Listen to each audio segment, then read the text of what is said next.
Yes, I am. Good evening, good evening. Thank you for tuning in to the BHLC podcast, which stands for Big Head Light Skin Comedian, your host, me.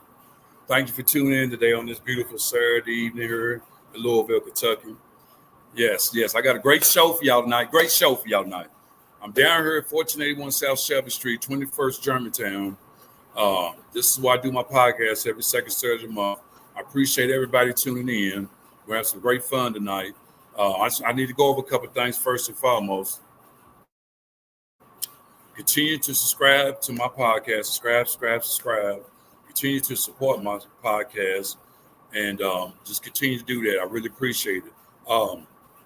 Also, too, August is Health and Wellness Month, so make sure you take care of your health out there and your wellness as well.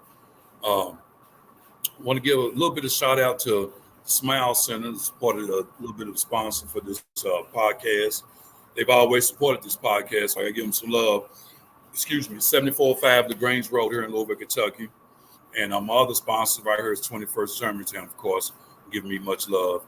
Also, too, I got to put this out there. Another new sponsor, you can kind of say new. Every Sunday night, Big Head Light Skin Comedian hosts a Sunday night entertainment right here at 7 o'clock. Come here at 7 o'clock and you get to see some live stand-up comedy, maybe even some live poetry or some live singing. So come out here and support that. I really appreciate it. We just started a couple of weeks ago and it's starting to do good things to take off. So spread that around the city for me. Like I said, it's doing big things. It's free to get in.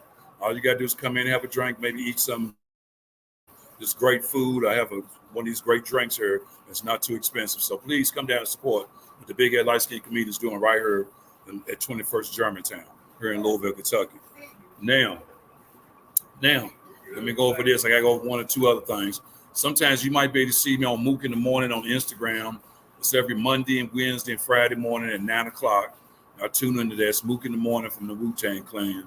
For those that are younger, Wu-Tang Clan, that's a rap group from back in the days. You have to Google that, but people older, they know. Listen to their music. Also, too,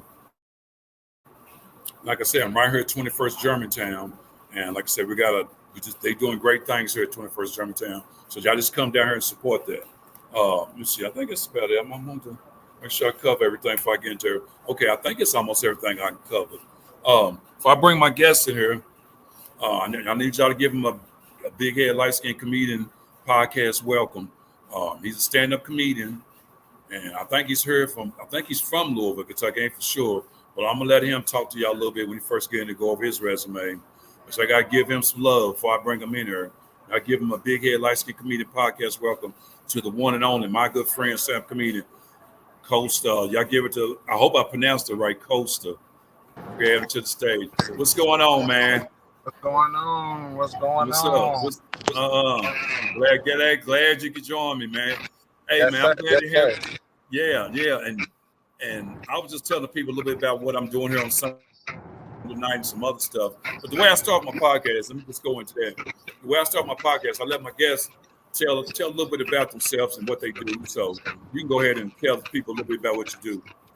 My name Costa. I've been doing comedy for about like 2 years now. I also work at UPS to, supplement because the comedian life don't always pay right away. You gotta have some bread. You gotta have some money doing this. That's right. That's right. Yeah. I moved to Louisville. I've been out here about a month. I'm from LA originally. Okay. And, that's the beauty of comedy is it don't matter where you at, what big city you in. There's a comedy scene in every big city. So if you really love comedy, you don't have to necessarily be in LA or New York or Texas to blow up. You can do it anywhere. So that's the attitude I take with it. And, I love it. So it don't matter where I'm at, I'm gonna do it. So good. Yeah, man. I was just telling people about my Sunday night entertainment here, which I just started, and it's doing great. I like it. People are coming out supporting it. I'm like you, wherever, don't make no difference where you move to. The comedy scene is going to be the comedy scene. And it's going to be one there, regardless of where you're at. And you just have to keep pushing with this comedy. don't nobody make it overnight. You have to keep pushing. So, and I appreciate you being part of this podcast and talking about stuff. What I want to get into more than anything was my first thing. It's just a one-on-one conversation. We're gonna have some fun. What made you get into comedy? What made you get into stand-up? If you don't mind me asking, what made you get into stand-up? It started off with sneaking and listening to Richard Pryor, and I was like, "Hey, I was born in '96, but I still had tapes. My mama and them still had tapes. I was like the last generation that had tapes, and so I was sneaking listening to Richard Pryor and laughing my ass off. And then my mom came home with this DVD, Live at Sunset Strip, and I used to watch it like every day. Okay. I'll just be in my room watching it. And I remember being young, 8 years old, understanding everything he was talking about. And looking back on it, I had no business knowing everything he was talking about, but I've always been a very aware kid from a young age. I've been aware of the world around me, very conscious from a young age. So it was really inevitable for me to do comedy. I used to rap, but even in my raps, I would do funny jokes in my raps. I was always supposed to be doing comedy. Right. So you just so you used to rap, so you kind of flipped the script and went into stand up. And I know people have done left stand up and went to rap, so it kind of goes hand in hand sometimes. So it's all entertainment. It does. Yep, it's all entertainment. At the end of the day, it's all entertainment. Yeah. So that's why I tell people it's all it is. Because I know for me, like I said, it's been therapy for me. It's been a way for me to talk to people, and also, plus my therapist I talk to says it's a good thing to talk to people about my issues and make them laugh. And so it's always good. It's therapeutic. You know what I'm saying? That's why people need to come out and listen. It's very therapeutic. So I got to stand up so I can release a lot of things. Especially nowadays. A lot of people go through a lot of mental stuff nowadays. So it's very therapeutic to do stand up and to put it out there and what you're doing with stand up and everything. So it's very, very therapeutic, man. And I've always loved it, and I'm like you. I've always liked the old school comedians and stuff. That's why I come up on, because I know I'm a little older than you, and I've always loved them. And I got in the comedy scene when it first started really rolling in the '90s. So, but I loved it, man. I wouldn't have it no other way. So, that's just where I am. So, and I've always been a person who likes to get on stage and make people laugh, and because if I can make people forget about their problems for about 10, 15 minutes. And make them feel like, hey, ain't nothing in the world but love and great funny. And being funny is good for the heart. It's all good, man. It's all good. So, and that's what I do. So, I see you getting situated there at home. Yeah. I literally was just walking in the house. I got off of work. I got me something to eat. I got off too. I was just there too. I got off at 4. Yeah, and that's why I appreciate your time, man. I really do, man. So I just got off at 4. So it's a grind, like we said, we both at the same place. So, but what I wanted to say to you too, man, and your stand up, even though I know you ain't been doing it long, you got some style, man. You're pretty funny, man. So, I like your style. I appreciate that. Yeah, keep doing it. But I'm not gonna stop. I signed my life. I signed my life. A lot of people sign their life over to God. I signed my life over to comedy. I put it in blood. I know that's same here. I turned my life over to God and comedy and my family. So that's exactly. No, exactly. Yeah. But I'm just talking. I get it. And some of the hardest people that I ain't gonna say to convince is you tell family members that you're doing stand up. They're like, oh man, whatever, this and that. Mm-hmm. I'm like, well, come out and see for yourself.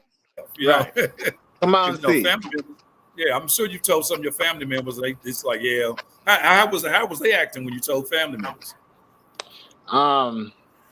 Man, coming out that you a stand-up comedian is like coming out as being gay. It's the same reaction. They're like, what the fuck? Yeah. Are you sure? Right. Your whole life you've been feeling like this? Right. I be like, I'm a comedian. I want to stand up and embarrass myself and talk about y'all. Yeah, that's what I want to do in my life. Yeah. It's very refreshing though too, and it's therapeutical. People don't realize too. I'm gonna talk a little bit about the dark side of stand-up comedians because some like I'm gonna even talk about Robin Williams. He said he was the most unhappiest person on earth, even though he could make everybody else laugh. Yeah. And that's deep. You know what I'm saying? That's the dark side of stand-up comedy. People don't realize. We tell so much about making people laugh in our life. They don't realize sometimes some people have the depression side being a stand-up comedian. You know? Yeah. That's the tough side of it. You know, people don't realize it. That's why I tip my hat off to any stand-up comedian out there that's doing it. You know, it's not easy. And you don't see what goes on behind the scenes. You just see a person in front of that mic and that light. That's all you see. You assume everything is all funny and happy whole time they going through the worst part of their life. But this is our job. This is what we do. That's like going to work and you're a truck driver and you driving sad. But except we can't be up there literally crying. I mean, you can, but no, you can't. I don't know what kind of show you trying to have where you up there crying. That one comedian cried on stage. What's his name? Who's that? That one young comedian. No, he was crying on stage. Okay. What was his name? I don't know. I forgot his name. Dark-skinned comedian from Michael Carmichael. Gerard Carmichael. That's what okay. He was crying on stage. He was crying on stage, you know, but he was coming out on stage. It's funny. It all ties in. He was coming out on stage, and so he crying, but. Yeah, be human beings first and foremost. So if you show your emotions, you know what I'm saying. That's just where I mean, I had to do it's tough. I had to do a show one time after my grandmother passed, but I had to go up and do it because you know it is what it is. Like you said, gotta do what you gotta do. And I know she would want me to go on up there and do it. You know, so we still have to perform regardless of everything that's going on around us. You know, we still have to go up there and perform. And that's some of the toughest part of it all, more than anything, you know. So, and I had somebody ask me one time, "What's the toughest thing about being a stand-up comedian?" And I told him, I said, "I guess it's about the only thing I could think of, as far as with me, because everybody's story is different. Is doing it when you really, really, really, really in a deep. If you not really feeling like doing it, or knowing you got to do it. Oh yeah. And every time, it hits you. You know what I'm saying? And most people love doing it. Don't get me wrong, but it's gonna be a time where you're like, man, I really don't feel like doing this, but I gotta do it because I'm a stand-up comedian. I love doing it, you know. I've said it. People ask, what's the toughest part about being a stand-up comedian? That's about the only thing I can think. What do you think the toughest part is of being a stand-up comedian since you've been doing it?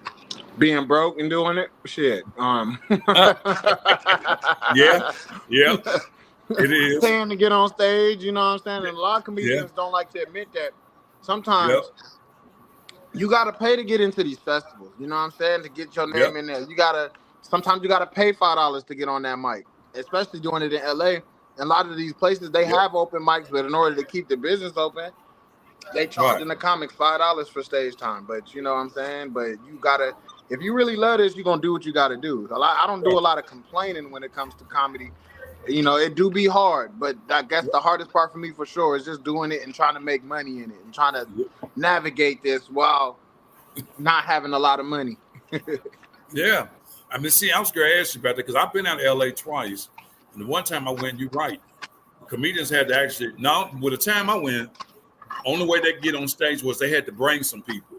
If they didn't bring some people, I don't know if you've been through that in LA, but that's called the bringer shows. You ain't getting that stage time.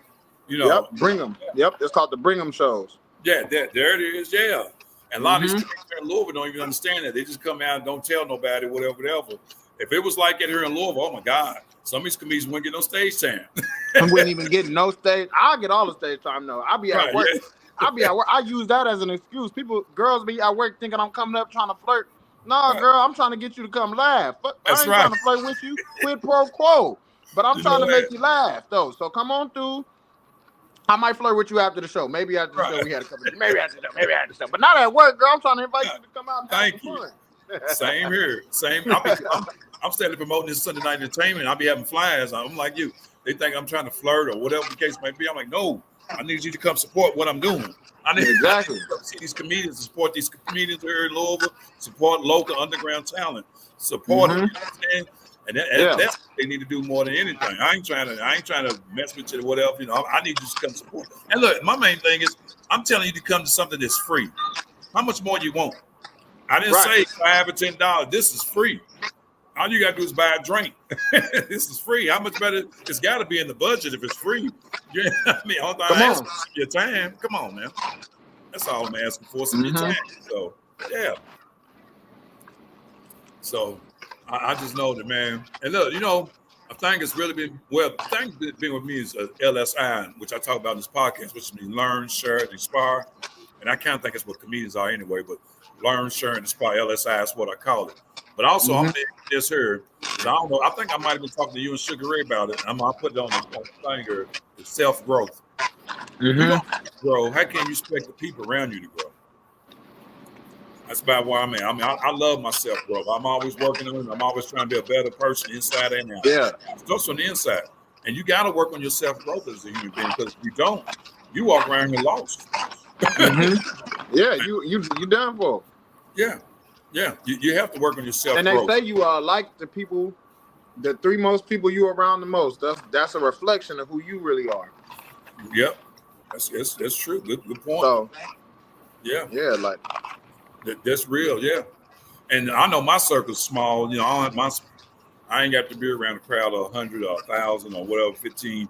My circle's small, and I like it small. But that keeps me focused on myself and my self-growth. I like my circle small. I love it small. I really do. So, and just stay in my lane. So, yeah. You gotta have people that keep you in check, keep you humble, keep you that know you for real. That they're not trying to run you though, but you know what I'm saying? Like some people, you gotta have people to keep you in reality. Yep. Yeah. I know you big-headed, light-skinned comedian, but that could be a problem for a lot of comedians getting too big-headed. You know what I'm saying? Yep. They think they owed something, and nobody in this world is owed nothing. But that's true. A casket at the end of your life. That's all you owe. So that's it. And you right on it. That's true, man. That's what I tell people. So it's like, I don't know, man. I just know that that's like I said, I am who I am, and I can't change it. I'm glad who I am. And I know who I am on stage, and I'm grateful for that. I really am, because I love doing this stuff. So, and people have asked. I know me myself. People have asked me this one too. I don't know if you've been asked this question by people or fans or whatever. Hey, man, where you get your material from? How do you get your material? And I told him, I said, my material is from people like you I talk to every day. I said, I got to be talking to you about something you don't realize, because I got a man like an elephant. I just put it in the back of my mind, like, you know what? I might take this to the stage and see what this might work, and word it up. So I do, and I text it to myself. So most of my material is everyday real life shit. Because if you can't relate to that, I don't know what the fuck you can relate to. And when you do comedy like that, based off your real life stuff you're going through, and I do it the same way. That's what I'm about to say. What I'm about to say. Okay. When you do it like that, your comedy is transcendent amongst the races. It's not going to be just funny to black people or Mexicans or white people. It's going to be funny to everybody, because what a lot of people don't realize is, when you live in America, we all going through the same shit. Yep. We think we different, but you really start to realize, you start to get out, you do a little traveling, we all go through the same shit. So anything you think of, you went through first, somebody been there, somebody done that. You just need to share your version of it, and that's cool, and we'll laugh with you. And that's what a lot of people don't realize. A lot of people get stuck. A lot of black comedians get stuck only being funny to black people. Or a lot of even open mic comics, they won't. A lot of white open mic comics won't go to the black room because they scared they're not gonna get the black laughs. Because black people don't play that shit. And you got to work for the laugh. We're not giving it up. You need to come work. Yeah, we sure do. Yeah, be funny. But some people ain't going to take that challenge. Right. That's true. Yeah, you got to take that challenge. Yeah. I tell people that, you have to, that's the thing, man, more than anything. You have to take that chance, take that challenge, and be who you are, at the end of the day. So, I just know, like I said, with my stand-up, like I said, it's mostly everyday life stuff. So, more than anything. Let me go into, I want to ask you this. A lot of times, like I said, I'm going to put something else up there. Are you a father too, man? I never had you single, your father? What you? Man, I'm a deadbeat, man. I got about 10 baby mamas, man. I got, I got about, 3 of them back in California. I'm working on one here in Louisville, I'm trying to have a baby mama in every state, Gotta give me one of them Atlanta baby mamas. I heard them the ones you gotta get. Right. Oh man. So let me ask this: let me ask you about this because I know it changed a lot of people's lives in 2020 when that pandemic hit. What was you going through at that time? And just a lot of different things. That was some tough times, man, where everybody couldn't do shit. Yeah, at that time, honestly, I was having the time of my life because I was getting so much money because I had a government job. I was a bus driver. Oh, wow. Okay. So yeah, I have my Class B license. Still to this day, I still hold my license. And I got let go. I got laid off is what it is. I got laid off because of the pandemic because couldn't nobody go outside. The city buses wasn't running. And I got put on unemployment. And unemployment was paying out more than I was making doing my regular 40 hours. If I just come in and do my regular 40 hours, I would get every 2 weeks about $1,700-$1,800, right? But getting laid off and getting that unemployment, I was bringing home $2,500, almost $3,000 every 2 weeks. Wow. Doing nothing. Right. For about 9 months. That's a love ticket. And I'm sad. I wish I was doing comedy back then because I just started about in 2022. I started taking it serious. If I had known during the pandemic, I would have started doing comedy and started traveling. But then comedy kind of shut down too during the pandemic. So it did.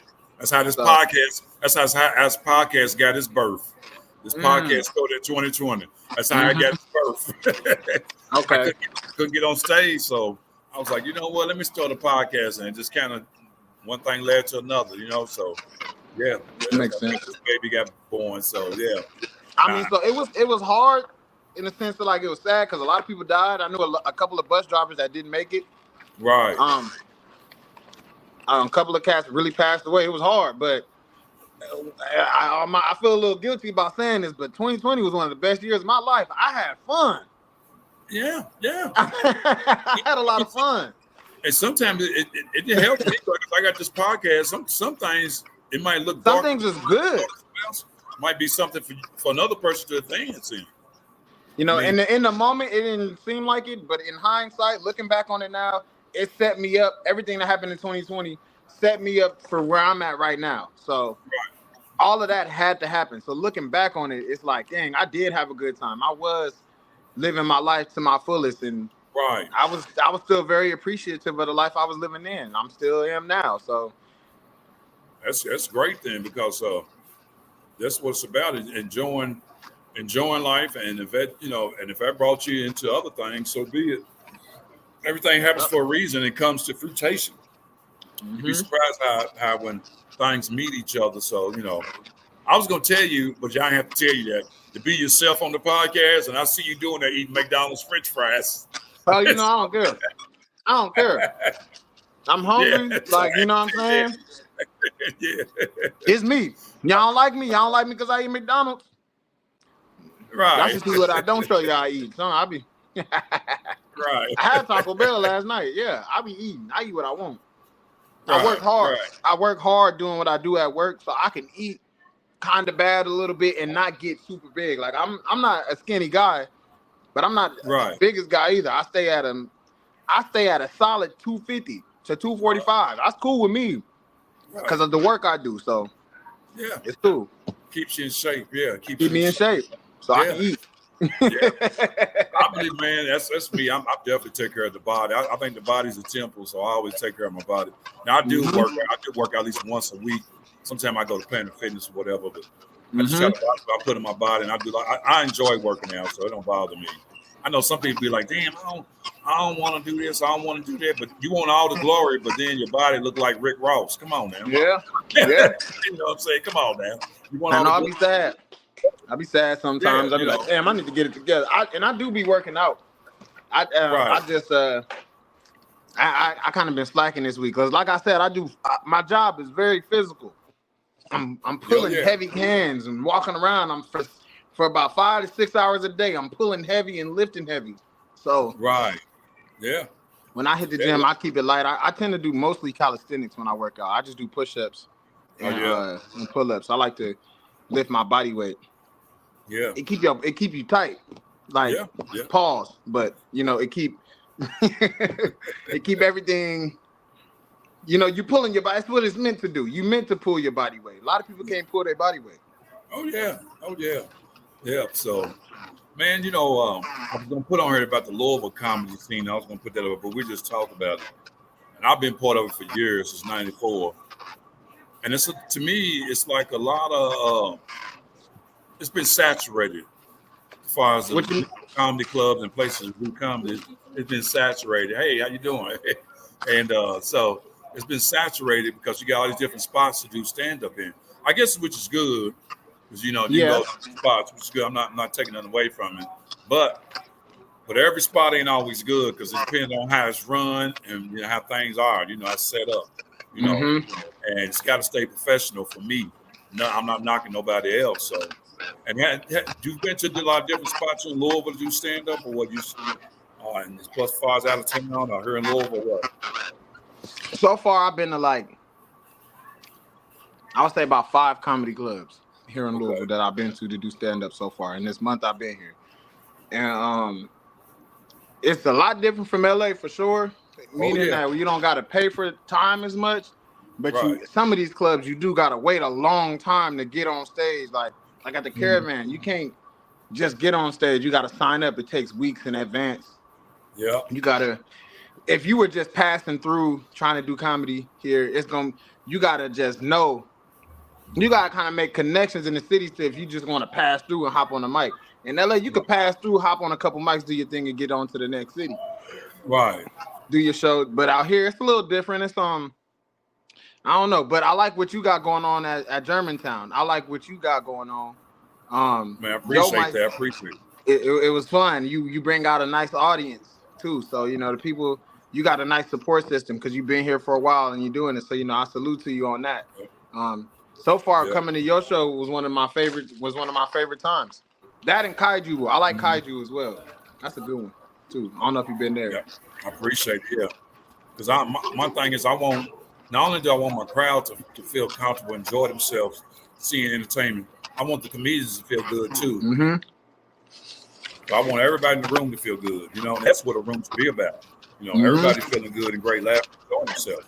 And I always say, and there's nothing against nobody who does have their own room, but anybody can have a certain spot they do. But what are you going to do to upgrade it to make it better? Are you going to get out there promote it? Are you going to talk to the people? I'm saying, and that's what I said. So you got to put the work in. I believe in 2 weeks ago, but I'm determined to get it off the ground. And I'd rather do the groundwork, because if something comes too easy, you don't appreciate it. That's what I've always. So, exactly. You got. It's like the girl. It's like the girl that like you versus the girl you like. The girl that like you, she come too easy. That's why you don't like her. You want to chase her a little bit. You want her to tell you no, and you want her to go for and you want her to like the football player a little bit. You got to work for it. Now don't be spending your money on her though. No. Don't be spending all your money on her. The rookies. Yeah, put it out. Yeah, they always want the money. The money. Oh my God. They call it the money now. That's what they call it. They want the money. Especially like the rookies in training camp. Yeah, the rookies in training camp right now in the NFL. They got to put that work in, and nobody can just give you. You got to put the work in to get this spot. So it's the same way with the stand up, and if you got your own spot or whatever. So, so yeah. But man. I appreciate you being on my podcast, man. I just wanted to talk to you a little bit about what I got going on here. And before I let you go anyway, and I'm telling people anyway, make sure y'all subscribe to this podcast, BHLC podcast on YouTube and Facebook Live. Subscribe. I want you to let them know the people, somebody wanted to book you for a show, how they can get in contact with you through social media or something. Okay. Yeah, of course. I'll drop my... you know what I'm saying? Because I got people watching. Okay, yeah. My Instagram, you can book me through my email, which is it's in my Instagram bio. All of my stuff is on my Instagram and on my TikTok and Facebook. So you can find me at Matthew Soul Comedy, MATTHEW Comedy. Matthew So Comedy. That's my Instagram. My email is there. There's links where you can or you can just hit me in a DM to book me right now. I don't have an agent. I'm not Hollywood. I'm from LA, but I'm not Hollywood. It's in Hollywood. So you can get me direct. Y'all want my number? Y'all want my phone number? 502. Nah, I'm just right. From here. I got a 909. I got a California number. I don't even got no 502. And on real talk, man, this is real talk. If somebody do hit me up about needing a comedian for a show, I definitely would recommend you. That's just real talk. I appreciate that. Anybody talking about, I recommend you. You know what I'm saying? Because that's what I do. I know you're trying to do the thing, so I know your heart's into it, so I can tell by your stage work. So I definitely recommend you. So it ain't a whole lot, you know what I'm saying? So that's what's up. Yeah, man, I appreciate that. Thank you. Yeah, because I'm not to call out nobody else, but I ain't one of them type of comedians. But like, nah, I'm gonna take the job. And, I ain't gonna tell nobody. You got some comedians who are selfish in their own way. I stay humble. That's why I've been blessed with my stand-up. As long as I stay humble, I know lessons from comedy will flow. So that's why I stay humble. So yeah, and that's damn so. But man, like I said, I appreciate you being on this podcast. And hey man, anytime you need me to guest to come on here. Need me as a guest to come on here, do my thing with you. Man, flow on some topics when something big happen. When something big happened in the news or something, when we got something to talk about, we need to come together and really talk. We can talk. And you know what? It will happen. Because I'm trying to one day, I want to have this podcast where maybe it might be on Fox 41 News or something, and be me and some other comedians right there next to me, and we just chopping it up about different topics. Yeah. And that's what's up. You know what I'm saying? So yes, sir. That's so and I have to call you, be like, come on, man, I need you to come talk. Yeah. I'll be there too. Yeah, that's what's up. And you know what's so beautiful about me and you right now? It's beautiful. And I got to mention his name because Sugar Ray is a comedian here in Louisville, Kentucky. I'm gonna give him his props. Oh yeah, produced us, and you wouldn't have been on this podcast if I would have never met you. So you see how things work and stay humble. And much love to Sugar Ray stand up. Much love to Sugar Ray too, man. Sugar Ray, that's a good cast, a good dude, man. Good vibe, bro. From the first day I met him, was keeping it real. Yeah. So I had to give him his love because otherwise you wouldn't be on this podcast because I wouldn't have met you. It was through him. Yeah. It's always through a network or through somebody else through a handshake or a talk or a text or email, whatever. Social media. So it's a good thing. So, but man, I'm gonna let you enjoy the rest of your day because I know you just get off work. I appreciate you being part of this podcast.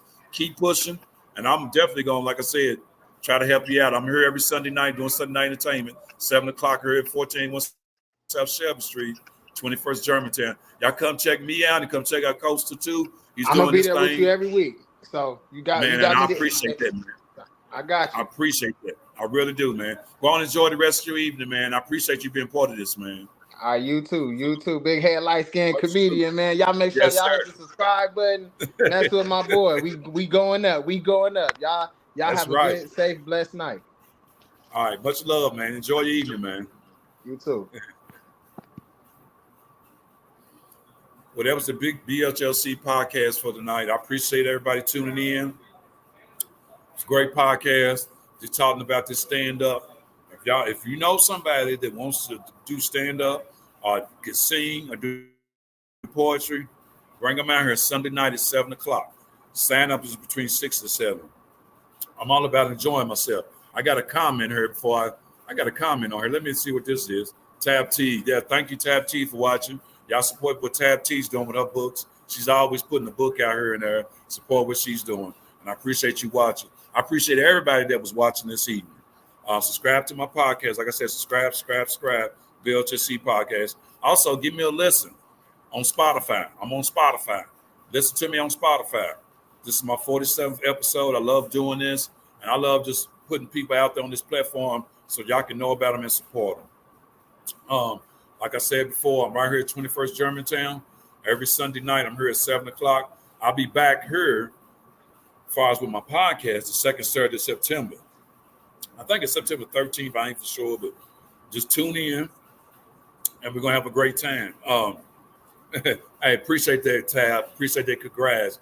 You know what it's about. Everybody's grinding in something as far as with entertainment. If you're in entertainment, it's a grind. So I appreciate that love. keep supporting your local supporting your local underground talent. Keep supporting talent, period. And I'm just the one and only big head, light skinned comedian, and just trying to do this thing where I just take it off the ground, where y'all keep supporting comedy, Louisville comedy right here. And I hope to see y'all again second Saturday in September. I'm gonna leave with something here a little positive. Try to leave with just a little something positive, or I could leave with a joke. But but long story short, like I said, learn, share, and inspire, LSI. But also too, when you always checking somebody else's attitude, make sure you checking your own attitude first, because maybe your attitude had their attitude that way. So nothing else, love yourself and be yourself. I'm the one and only big head light skinned comedian. Thank you for tuning in. Much love. I'll see y'all September 13th. Thank you for watching. And support 21st Germantown here.